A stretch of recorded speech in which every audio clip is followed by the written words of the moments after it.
all. Welcome back once again to the interesting story from the Azadi Ka Amrit Mahotsav story series by Momish Amazings.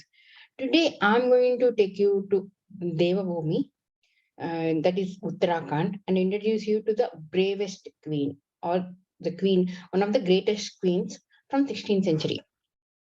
The moment I say we're going to Devabhumi, everybody would imagine the serene snow-capped mountains, lots of pilgrimage centers like Rishikesh, Haridwar, and all others, right? But do you know that this Devabhumi, that is the current Uttarakhand, is also known for the bravest kings who were always working as the frontline guardians for the entire Indian subcontinent. And because of them, that most of the invasions into Indian subcontinent were stopped either from the Mughal side or from the Afghanistanis, Turks. I mean, you name the country, everybody was trying to invade us, right? Tibetans, everybody. So I'm going to introduce you to the bravest queen called Rani Karnavati, the greatest. But before we get into her story, we need to understand a little bit about the history or the background behind her. So that we then only will understand why she's called the greatest. In fact, she's the first person who has enacted the mythological Ramayana scenes in Uttarakhand. Are you curious enough to join me in my journey towards the 16th century in the Indian history, my dear friends? Around 16th century, around 1628, Shah Jahan got coronated as the next Mughal emperor. At that point of time, he sent an invitation, very big invitation, to all the kings from various kingdoms up in the north and including down south, saying that they are invited for his coronation ceremony. But that it's not just an invitation; it's like a kind of demand, saying like people have to accept him as the emperor of India. And in the similar way, that invitation has reached the Garhwal kingdom, and at that point of time, Garhwal kingdom is being ruled by Mahipad Shah. And we should talk a little bit about Mahipad Shah as well here. Mahipad Shah is one of the bravest kings from the Paramar dynasty who is ruling Garhwal kingdom at that point of time. And he is one king who is known to have loved and lived by the sword. He is one king who always loves conquering his enemies in the war, and he's known to treat every enemy irrespective of their stature, irrespective of their state. I mean, how big their kingdom is, just like a straw. And he always used to say that I can cut any straw with using my sword. So he is one of the fearless rulers from the Garhwal kingdom at that point of time. And no wonder he had a very big team of good army commanders like Madhav Singh Bhandari, Rigola Lodi, Banwari Das, Daulat Beg, and stuff like that. These army commanders have their own history. For example, I'll just tell you about Madhav Singh Bhandari. The folk tale about Madhav Singh Bhandari says that there are only two Singhs in the Garhwal region at that point of time. One is the real Singh, that is the lion from the forest, and other is Madhav Singh Bhandari. That shows that how fearful he is, how brave this guy is, and I mean, with him along his side, Mahbub Shah never lost any war so far. In fact, he was on continuous wars with Tibetans, Kuman people, and the other side from the Himachal Pradesh, everywhere. So, and you know why the people are always trying to come and occupy Garhwal? Because Garhwal is a place which has lots and lots of mines, gold mines, different silver mines, and everything is present there. And in fact, the beautiful Alaknanda River, Ganga River used to deposit the gold and dust on on their river banks at that point of time. So no wonder every other king from that surroundings and from that locality always wanted to have an upper hand in Garhwal and rule it because of the precious gems and metals that are hidden in their valleys. But unfortunately, Mahibaz Shah died in 1631 after winning a war with Kumar. He sustained severe injuries, and because of these injuries, he had to pass his life, leaving 7-year-old son by name Prithvi Pasha. Of course, this is a very old photograph of his that I could get it from the Google. And Rani Karnavati to take care of his great Garhwal kingdom. And the Rani Karnavati here, we should talk about Rani Karnavati too. She's known for her beauty. I don't know why most of the historians talk first about the beauty of the queen, but apparently she's also very beautiful queen, and not only beautiful, she's a lioness in nature. She's as aggressive as her husband, and that is why, and both of their marriage is very compatible, and people should really love this couple. The way Mahbub Shah was as very fearful, and how he used to smash enemies. In a similar way, Rani Karnavati is known for her aggression and known for her bravery.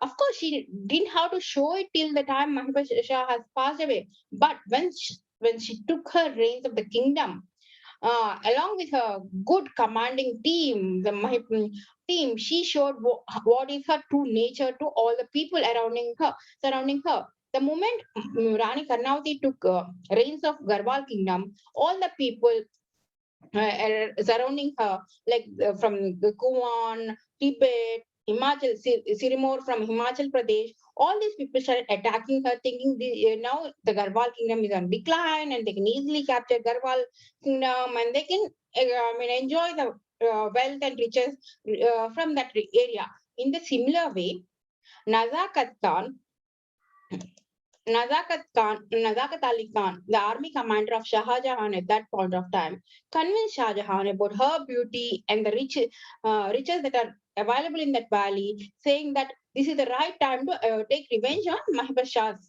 Shah, because he had rejected our invitation. In fact, when I forgot to tell you at that point of time, when Mahbub Shah received this invitation from Shah Jahan, he just tore the invitation and threw it in the air, saying like he doesn't care. Be whatever may be the case, like Shah Jahan called himself the Emperor of India or whatever may be, he just doesn't care because he is not subordinate to anybody else. This news reached Shah Jahan and he was really angry and furious. But he knew that he cannot win Mahbub Shah because of the either the demography and because of his powerful army commanders and his bravery. So he had to keep quiet and wait for an opportunity. Now Najakat Ali Khan decided that this is the right opportunity to attack Garhwal kingdom and convince Shah Jahan that if you can give me 1 lakh foot soldiers and 10,000 elephants, I would be able to get the Garhwal queen kneel down in front of you and she will add beauty to your zanana, that is a woman quarters in your palace. Look at the way people think about women, isn't it? And he has started he approached Sirumur district kingdom at that point of time and took their support and started entering into the Garhwal region. And our Rani Karnavati didn't say anything. Didn't go and attack him on the borders of the Garhwal kingdom itself. She let him enter into the kingdom, and he reached the current Rishikesh area where you have the Lakshman Jula, the famous hanging bridge and everything, right? He reached that place, Devabhumi, and sent a message to Rani Karnavati saying she needs to give him the tax so that he'll not invade her but return back to Delhi, and she and her kingdom will become the slaves of Shah Jahan, the Mughal emperor. Rani Karnavati didn't say anything for that invitation, but she only said that she needs some time to think about this invitation. She never sent any tax. She never said that she will become surrender herself and her kingdom to Mughal emperor and stuff like that. She just wrote it one liner saying like, I need some time to think about it. Thinking this, the moment he got Najakat Ali Khan got this news, he thought that he has won already the half of the battle.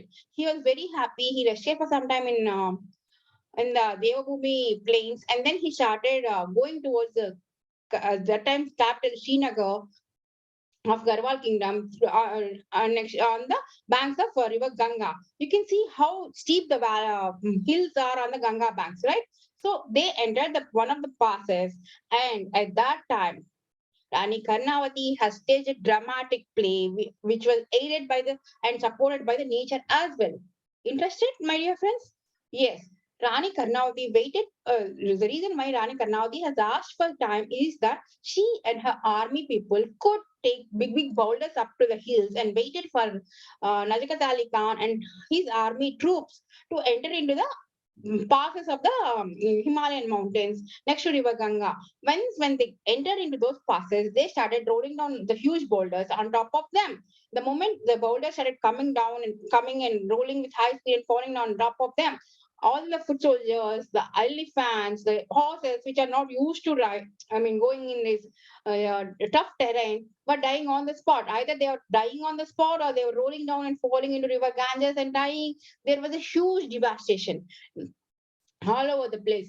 And the people who were little clever, who wanted to escape from this drudgery, started running hither and there on to the top of the mountains. Wherever they were going, Rani Karnavati's army people, who are very good experts in the guerrilla warfare, were able to catch all of them. And they almost 800 people have been presented to Rani Karnavati in her Srinagar fort.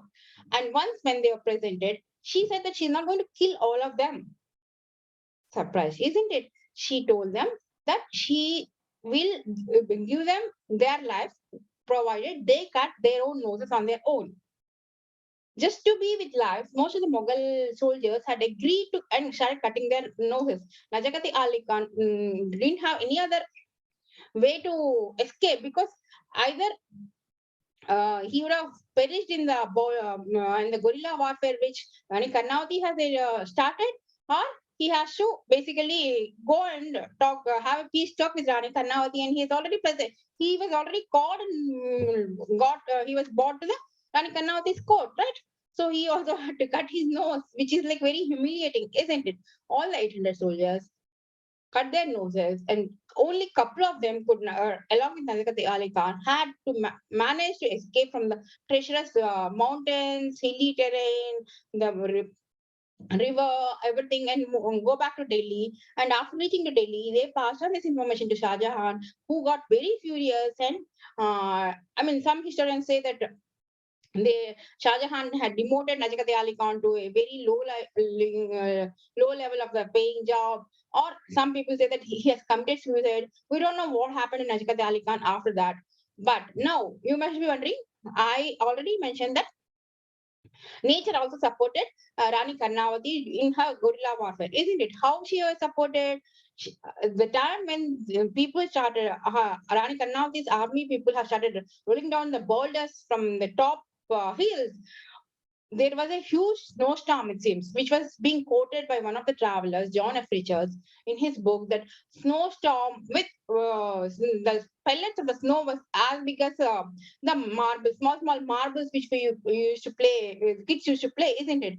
And when imagine them, when those kind of marble size snow stones coming and hitting you, no wonder people could survive, right? All the 30,000 people, not the 10,000, all the 30,000 foot soldiers got killed. I mean, most of them got killed during this guerrilla warfare because of that.